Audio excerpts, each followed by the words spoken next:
कक्षा 8 की गणित प्रश्नावली 1 पढ़ने से पहले अपने को कुछ नियमों का ज्ञान होना चाहिए। तो आज हम उन नियमों के बारे में पढ़ेंगे। तो देखो, पहला नियम क्या पढ़ेंगे? क्रम विनिमय का नियम या गुणधर्म। इसे नियम भी बोल सकते हैं और गुणधर्म दोनों बोल सकते हैं। तो देखो, इसको सबसे पहले पढ़ेंगे इसके लिए जोड़ के लिए। तो देखो, जोड़ के लिए क्या बनेगा, जैसे उदाहरण लेकर देखते हैं। उदाहरण मैंने लिया 2 + 3, बताओ कितना आएगा? 5। फिर मैंने दूसरी बार लिया 3 + 2, तो भी कितना आएगा? 5। अर्थात 2 को पहले लिखा या फिर बाद में, 3 को पहले लिखो या बाद में, क्रम आपस में चेंज करने पर कोई भी अंतर नहीं आ रहा। देखो, मान में कोई फर्क आ रहा है। अगर मान में कोई फर्क नहीं आ रहा तो वहाँ पर क्रम विनिमय का नियम लागू हो जाता है, अन्यथा क्रम विनिमय का नियम लागू नहीं। तो हम इसे देखो लिख क्या सकते हैं, a + b = b + a। क्रम चेंज करने पर कोई भी मान में परिवर्तन नहीं हो रहा, कोई भी परिवर्तन नहीं हो रहा, तो हम इसे लिख देंगे a + b = b + a। अगला देखते हैं गुणा के लिए। चलो उदाहरण से समझते हैं। पहले उदाहरण मैंने लिखा 2 × 3, बताओ कितना आएगा? 6। अब इसे हम यदि 3 × 2 लिख दें तो 3 दूनी 6, फिर से सेम ही आ रहा है। देखो मान, तो इन दोनों का आपस में क्रम बदलने पर मान में कोई चेंज नहीं आ रहा। जब मान में कोई चेंज नहीं आ रहा है तो क्रम विनिमय लागू हो जाएगा। तो हम लिख देंगे लागू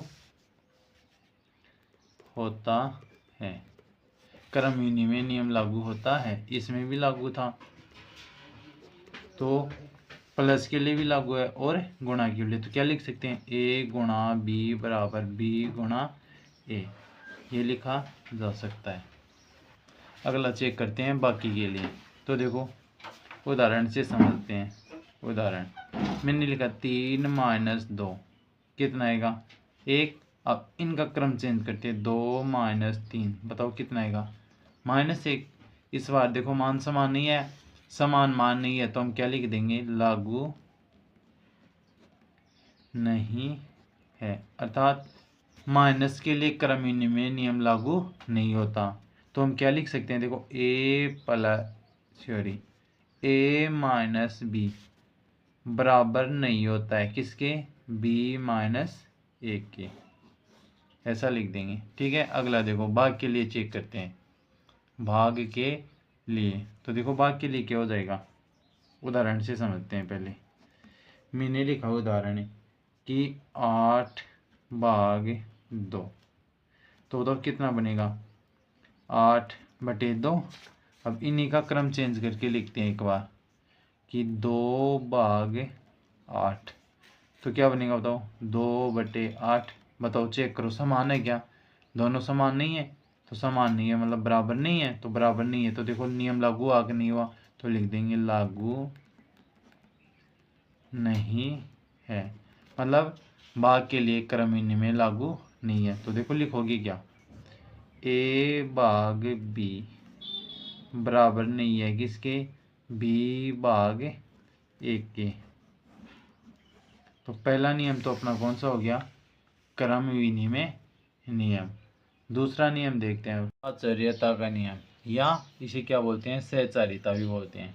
देखो, जैसे हमने क्रम विनिमय चेंज किया तो चेक किया, क्रम विनिमय में अपनी 2 संख्याएं काम आ रही थी। हमने उदाहरण में लिखा था जैसे a + b = b + a, तो सिर्फ देखो कितने अंक काम आ रहे थे, 1 और 2। लेकिन सहचार्यता में या साचार्यता में अपने को 3 संख्याएं काम लेनी होती हैं। तो इसी में भी देखो उसी की तरह पहले चेक करते हैं जोड़ के लिए। पहले किसकी हल कर लेंगे? जोड़ के लिए। जोड़ के लिए हल चेक करके देखेंगे तो देखो क्या करेंगे। मान लो अपने कुछ उदाहरण लेके देखते हैं। पहले उदाहरण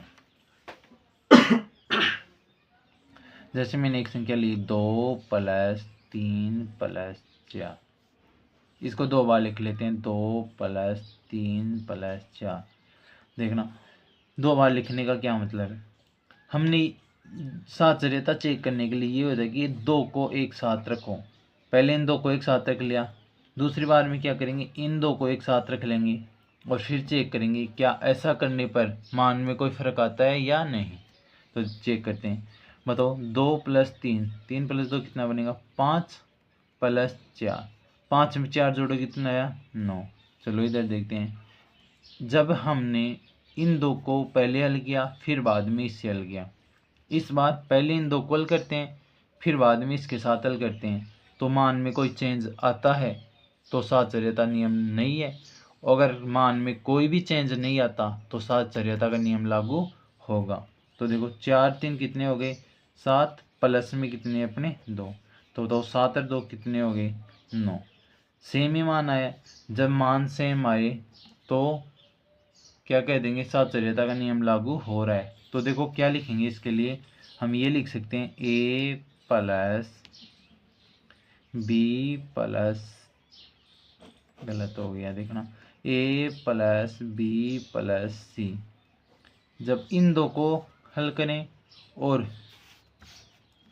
a + b + c इन दो को साथ हल करने पर अपना मान कैसा आया था बराबर, तो ये कौन सा नियम हो गया साहचर्यता, और जोड़ के लिए साहचर्यता नियम लागू है। अब चेक करते हैं इसे गुणा के लिए। चलो दूसरा किसके लिए चेक करते हैं, पहले गुणा के लिए। गुणा के लिए सेम इसी की तरह पहले उदाहरण लेके हल करते हैं।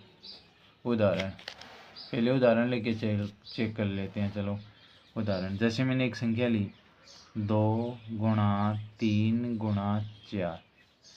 चलो इसको दोबारा लिख लो 2 × 3 × 4। जब पहले मैं इन दो को हल करके देखता हूँ और फिर इन दो को, अगर मान सेम आता है तो गुणा के लिए भी साहचर्य नियम लागू होगा, अन्यथा नहीं। तो देखो कितना लगेगा 3 दूनी 6 × 4, 6 × 4 कितना हो जाएगा बताओ 24। अब इसे हल करते हैं। देखिए 3 × 4 कितना बन गए 12 × 2, 2 को 12 से गुणा करो कितना आएगा 24। दोनों मान सेम है। जब दोनों मान सेम है तो हम क्या कर देंगे, गुणा के लिए भी साहचर्य नियम लागू होता है। अब इसको लिखेंगे कैसे, देखो दोनों मान बराबर आए हैं तो हम लिखेंगे जैसे a × b × c। पहले इन दो का जोड़ा बना देंगे, फिर a × b × c। अब इन दो का जोड़ा बना देंगे। अगर दोनों मान सेम है तो क्या लिखेंगे, यहाँ पर साहचर्यता नियम लागू है, साहचर्यता नियम लागू है। ठीक है, अब इसे हल करके देखते हैं किसके लिए, माइनस के लिए, तीसरा। चलो चेक करते हैं बाकी के लिए या माइनस के लिए। बाकी के लिए, चलो बाकी के लिए पहले वही उदाहरण लेके देखते हैं। उदाहरण, हमने एक छोटी संख्या ले ली, जैसे मैंने लिखा 4 - 3 - 2। ठीक है, 4 में से 3 गई तो देखो पहले इन दो को हल करेंगे। ये संख्या इधर लिख लो 4 - 3 - 2। इस बार इन दो को साथ हल करना पड़ेगा, तो देखते हैं देखिए मान समान आता है या नहीं। तो 4 में से 3 गया तो 1 माइनस के 2 करोगे तो बताओ कितना आएगा -1। इधर हल करते हैं। देखो 4 ऐसा कैसा माइनस, पहले अपने को कोष्टक हल करना होता है। 3 में से 2 गए तो कितने बच गए 1, 4 में से 1 गया तो 3। देखो मान समान आया क्या, तो हम कह देंगे मान समान नहीं है। जब मान अपना समान नहीं आया है ना तो हम क्या कर देंगे, साहचर्य नियम लागू नहीं है। तो इसके लिए लिखेंगे क्या, a - b - c। पहले इन दो को हल किया हमने, फिर a - b - c। जब इन दो को हल किया तो दोनों मान सेम नहीं आए, अर्थात बराबर नहीं आए। बराबर नहीं आए तो हम क्या कह देंगे कि लागू नहीं है, साहचर्य नियम लागू नहीं है। अगला चेक करते हैं भाग के लिए। किसके लिए, भाग के लिए। चौथा, भाग के लिए। भाग के लिए पहले उदाहरण लेके देख लेते हैं। उदाहरण, एक संख्या ली, ऐसी संख्या ले, कोई भी संख्या ले लो 8 बटे, भाग का मतलब बटा 8/2 भाग 4। तो इसको आगे देखो कट रहा है, 2 एकम 2 और 2 चौके 8। तो क्या बना अपना 4 भाग 4 और 4 में 4 का भाग देंगे तो आंसर कितना आएगा 1। आंसर कितना आ जाएगा अपना, मैंने देखो क्या किया 8/2, 2 एकम 2, 2 चौके 8, कट रहा था तो काट दिया, भाग 4 ऐसा कैसा। फिर देखो क्या बचा अपने को 4 भाग 4, 4 में 4 का भाग देंगे तो 1, यहाँ तो आ गया अपना 1। चलो इस साइड में हल करते हैं।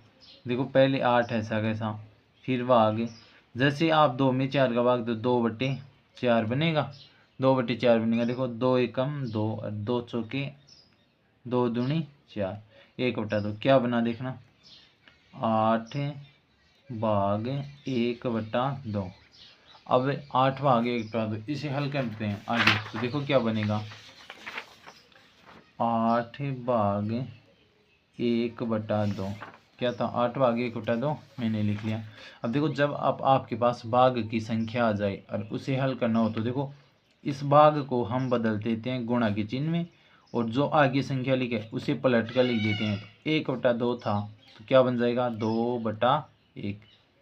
अब देखो 8 दूनी 16/1, 16/1 तो 16 ही आ जाएगा, जबकि अपना पहले कितना आया था 1 और यहाँ कितना आ गया 16। दोनों मान सेम नहीं है, तो दोनों मान सेम नहीं है तो क्या लगा देंगे कि दोनों मान बराबर नहीं है। और जब बराबर नहीं है तो भाग के लिए साहचर्य नियम लागू नहीं होगा। तो लिखेंगे कैसे देखना, ए भाग बी भाग सी, पहले इन दो को हल किया और फिर ए भाग बी भाग सी, जब इन दो को हल किया तो दोनों मान अपने समान नहीं आए, समान नहीं है। ये तो अपना बन गया क्या इसका नियम, और लास्ट में क्या कह देंगे कि यह नियम लागू नहीं है, साहचर्य नियम लागू नहीं है, मतलब भाग के लिए साहचर्यता का नियम लागू नहीं होता। अगला नियम है अपना प्रतिलोम नियम। प्रतिलोम, अब देखो प्रतिलोम दो प्रकार से हो सकता है, एक तो योज्य प्रतिलोम और दूसरा गुणात्मक प्रतिलोम। देखो योज्य का मतलब योग से संबंधित, गुणात्मक मतलब गुणा से संबंधित। तो देखो प्रतिलोम में क्या होता है, प्रतिलोम का मतलब ये होता है उल्टा, विपरीत। अब जैसे मैंने बोला आपको कि 2 का प्रतिलोम बताओ, तो क्या आप बताओगे मुझे -2। मैंने बोला कि जैसे -5 का प्रतिलोम बताओ, तो क्या बता दोगे 5। मतलब योज्य में अपने को कुछ नहीं करना होता, सिर्फ चिन्ह चेंज करना होता है। 2 है तो -2 बना दिया, 5 है तो 5 बना दिया, चिन्ह ही चेंज किया। तो देखना इसका, जैसे मैं पूछूं 1 का क्या होगा तो आप क्या बता दोगे, 1 का क्या हो जाएगा -a। तो 1 का योज्य प्रतिलोम क्या हो गया -a। मतलब कहने का मतलब ये अपने को सिर्फ और सिर्फ चिन्ह चेंज करना होता है और कुछ भी नहीं करना होता। जैसे एक और एग्जांपल लेते हैं, जैसे मैंने दिया आपको 17/6, तो इसका प्रतिलोम तो आप क्या लिखोगे योज्य प्रतिलोम, योज्य प्रतिलोम। तो इसका योज्य प्रतिलोम क्या बन जाएगा बताओ, 17/6 तो ऐसा कैसा आएगा, बस ये प्लस, कोई भी चिन्ह नहीं है तो प्लस की संख्या है तो इसके आगे किसका लगा देंगे माइनस, ठीक है। और जब भी दो प्रतिलोम संख्याओं को पास पास रखा जाता है तो देखो आंसर कितना आना चाहिए, योज्य में 0 आना चाहिए। जैसे मैंने लिखा 2 और -2 पास पास में रखने के बताओ, 2 से 2 कैंसिल हो जाएगा और क्या आएगा 0। अगला क्या था अपना -5 और 5, -5 और +5 बराबर कितना आएगा फिर से 0। चलो अगला देखते हैं, अगला क्या था 17/6 और -17/6 और -17/6। देखो 17/6 से 17/6 कैंसिल हो जाएगा, फिर से क्या आएगा 0। अर्थात जब भी हम दो योज्य प्रतिलोम संख्याओं को पास पास रखेंगे तो आंसर कितना आना चाहिए 0। तो ये अपना क्या हो गया योज्य प्रतिलोम, अर्थात अपने को जो भी संख्या दी गई ना उसका चिन्ह चेंज करके आपको ऐसा का ऐसा ही बता देना है। अब चेक करते हैं हम गुणात्मक प्रतिलोम। गुणात्मक प्रतिलोम क्या होता है, देखो इसमें अपने को चिन्ह चेंज करना था, इसमें बट्टे की संख्या को ऊपर ले आएंगे और ऊपर की संख्या को बट्टे में, अर्थात अंश की संख्या को हर बना देंगे और हर को अंश बना देंगे। एग्जाम्पल से समझते हैं, जैसे मैंने दिया आपको 3/4 का गुणात्मक प्रतिलोम बताओ, गुणात्मक प्रतिलोम। तो आप क्या बता दोगे, देखो 3/4 है, बट्टे की संख्या तो ऊपर और ऊपर की संख्या नीचे, तो 3/4 का गुणात्मक प्रतिलोम क्या बन गया, 4/3। आप अगली संख्या जैसे मैंने लिखा -2/5, तो इसका गुणात्मक प्रतिलोम आप क्या बता दोगे, बताओ। 2/5 ऐसा कैसा, माइनस तो ऐसा कैसा। अब 2/5 है ना, अपने को गुणात्मक चाहिए ना, तो गुणात्मक चाहिए तो इसको पलट कर लिख देंगे। तो बताओ 2/5 है तो क्या बना दोगे, 5/2। गुणात्मक प्रतिलोम में कभी भी चिन्ह चेंज नहीं होगा, जो चिन्ह आपके पास पहले है वही का चिन्ह वैसा का वैसा ही आएगा। अगर माइनस है तो माइनस और प्लस है तो प्लस। चलो एक और एग्जांपल कर, जैसे मैंने लिखा -23/17, इसका गुणात्मक प्रतिलोम बताना है तो क्या बताओगे, माइनस चिन्ह तो ऐसा कैसा ही रहेगा। 23/17 को क्या बना दोगे, 17/23। ये इसका क्या बन गया, गुणात्मक प्रतिलोम। सिर्फ गुणात्मक प्रतिलोम में तो अपने को अंश को हर बनाना होता है, हर को अंश।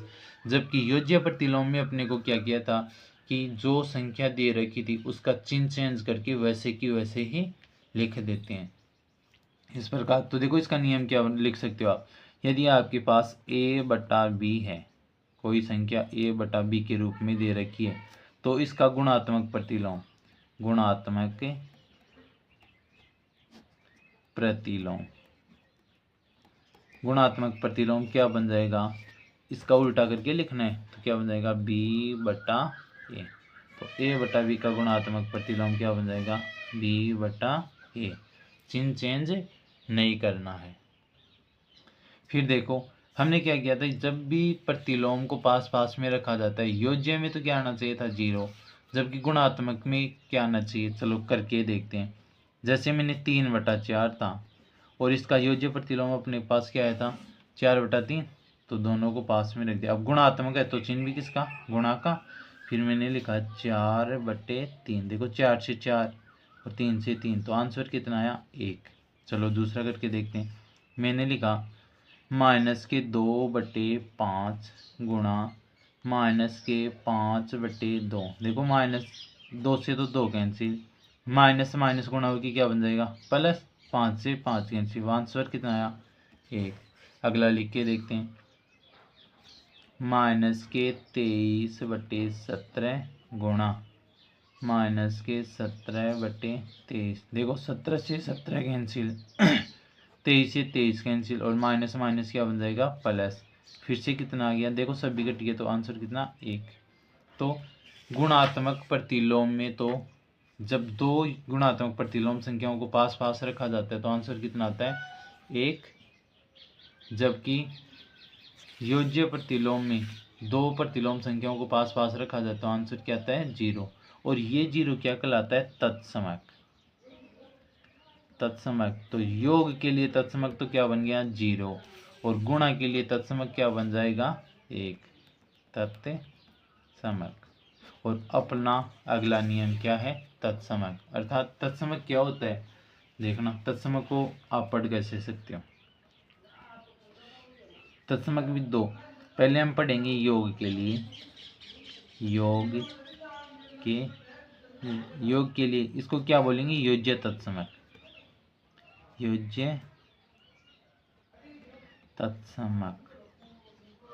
ऐसे एक तो योज्य तत्समक आता है और एक दूसरा कौन सा हो जाएगा, गुणात्मक तत्समक।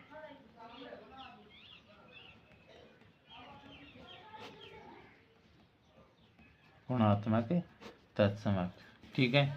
योज्य तत्समक देखते हैं पहले। अर्थात योज्य तत्समक क्या है, देखना किसी भी संख्या में आप ऐसी संख्या जोड़ो कि वापस आपको वही संख्या आ जाए।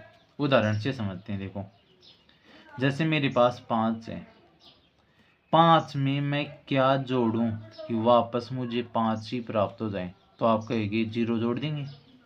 चलो दूसरी संख्या -17 है मेरे पास, इसमें मैं क्या जोड़ूं कि मुझे वापस -17 ही प्राप्त हो, तो आप कहेंगे 0। तो ऐसा अंक या ऐसा अवयव जिसे जोड़ने पर संख्या वो ही प्राप्त हो जाए तो वो क्या कहलाता है, तत्समक अवयव। तो योज्य तत्समक क्या हो जाएगा, 0, क्योंकि योग में 0 जोड़ने पर कोई फर्क नहीं पड़ रहा, तो योज्य तत्समक क्या हो गया, 0। तो इसे लिखेंगे कैसे, तो देखो इसे हम इस प्रकार लिख सकते हैं कि a प्लस 0, या फिर ऐसे भी लिख सकते हैं 0 प्लस a, करने पर वापस अपने को क्या प्राप्त होता है, a। तो ये क्या हो गया, तत्समक नियम योग के लिए। अब पढ़ते हैं गुणा के लिए। देखो जैसे हमने योग के लिया तो योग में वही संख्या आ रही है तो गुणा में भी वही संख्या आनी चाहिए। तो देखना, जैसे मैंने बोला 5 गुणा क्या करूं कि मुझे फिर से 5 ही प्राप्त हो जाए, तो आप कहेंगे क्योंकि 0 तो इस बार नहीं लग सकते, 0 से किसी संख्या को गुणा करने पर तो 0 बन जाता है, तो आप कहेंगे सर 1 ले लो। 5 को 1 से गुणा करेंगे तो 5 ही आएगा। जैसे मैंने इस बार दूसरी संख्या ली 3/4 लिया, 3/4 को किस संख्या से गुणा करूं कि वापस मुझे 3/4 ही प्राप्त हो जाए, तो फिर से आपको होगी सर 1 ले लो, क्योंकि 1 से गुणा करने पर वही संख्या प्राप्त होती है। तो गुणात्मक तत्समक क्या हो जाएगा, 1। तो हम इसे लिख कैसे सकते हैं, तो देखना मैंने लिखा a गुणा 1, या फिर 1 गुणा a भी लिख सकते हैं, 1 गुणा a, वापस हमें क्या प्राप्त हुआ, a। तो ये अपना क्या हो जाएगा, गुणात्मक तत्समक नियम। पाठ की प्रश्नावली 1.1 हल करते हैं। देखो 2 प्रश्न दे रखे हैं प्रश्नावली 1 में। पहला प्रश्न क्या दे रखा है, देखो निम्नलिखित प्रत्येक में गुणन के अंतर्गत उपयोग किए गए गुणधर्म गुण का नाम लिखिए। तो अपने को जो क्वेश्चन दे रखे हैं इनमें बताना है कि किस गुणधर्म का उपयोग किया गया है। देखो इसने क्या किया, -4/5 को गुणा किया 1 से, बराबर 1 को गुणा किया -4/5 से। फिर से देखो अपने को क्या प्राप्त हो रहा है, -4/5।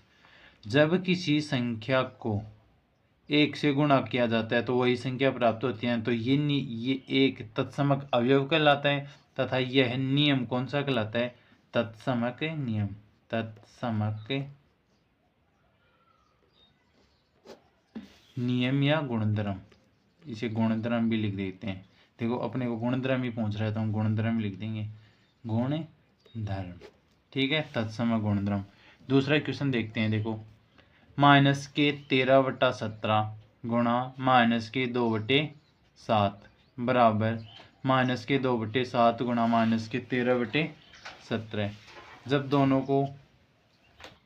जब दोनों का देखो क्रम चेंज किए, जो पहले वाली संख्या उसे बाद में लिख दिया और जो बाद वाली संख्या थी उसे पहले लिख दिया, इसे हम क्या बोलते हैं, क्रम चेंज करना। तो क्रम चेंज कर रहे हैं तो देखो नियम कौन सा हो जाएगा, क्रम विनिमय।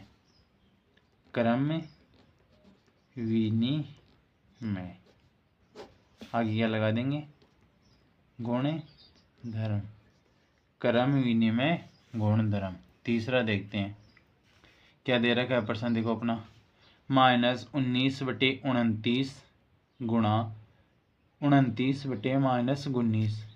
तो देखो ऊपर वाली संख्या नीचे और नीचे वाली संख्या ऊपर है, मतलब इनका विलोम करके लिखा है, और विलोम करके लिखता है तो कौन सा नियम होता है, प्रतिलोम। और प्रतिलोम में भी कौन सा है, देखो गुणा के लिए तो हम क्या लिख देंगे, गुणात्मक प्रतिलोम। और मैंने आपको बताया था जब प्रतिलोम वाली दोनों संख्याओं को पास पास रखा जाता है तो ये आपस में कैंसिल हो जाती हैं और आंसर कितना आता है, 1। ऐसा ही जबकि योग में कितना आता है, 0। जैसे मान लो देखो ये -2 + 2 दोनों आपस में प्रतिलोम है तो पास पास रखने पर क्या आता है, 0। तो योज्य में तो 0 आता है और गुणात्मक में 1। अगला प्रश्न देखते हैं, क्वेश्चन नंबर 2। बताइए कौन से गुणधर्म गुण की सहायता से आप 1/3 गुणा 6 गुणा 4/3 को 1/3 गुणा 6 गुणा 4/3 के रूप में अभिकलन करते हैं। तो देखो पहले तो देखो ये देखो 3 संख्याएं हैं क्या, सेम ही है क्या, 1/3 6 और 4/3, 1/3 6 और 4/3। जब 3 संख्याएं हों और सेम हों तो मैंने आपको बताया था कौन सा नियम, साहचर्य नियम। तो साहचर्य नियम में देखो कैसे साहचर्य नियम से, तो आंसर पहले तो क्या लिखेंगे आप उत्तर में, साहचर्यता नियम से, साहचर्यता के नियम से। तो देखो साहचर्यता के नियम से इसको लिख क्या सकते हैं, 1/3 गुणा 6 गुणा 4/3 बराबर 1/3 गुणा 6 गुणा 4/3, ये लिख देंगे। तो कौन सा नियम लगा, साहचर्य नियम। तो प्रश्नावली 8 एक कक्षा 8 प्रश्नावली 1.1 में अपने को ये 2 क्वेश्चन दे रखे थे, ये दोनों हमने हल कर लिए हैं।